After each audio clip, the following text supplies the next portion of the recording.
ये देखो तीनटा सरलरेखा L1 L2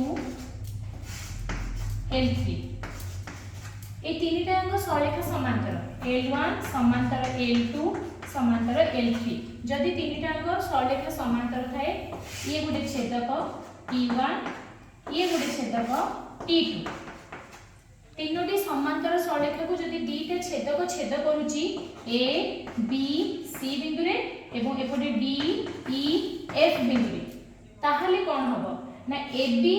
by DE AB by DE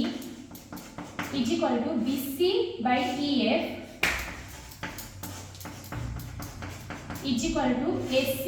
by DF बुझी पारला AB by DE is equal to BC by EF is equal to AC by DF तो जे कोनोसी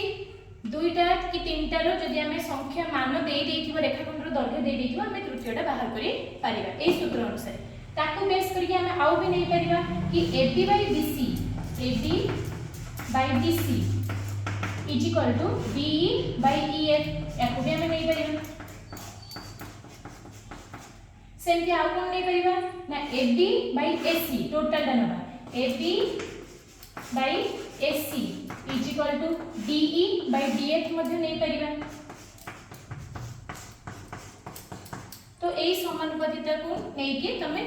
विभिन्न प्रकार मैथ रो answer दे पे।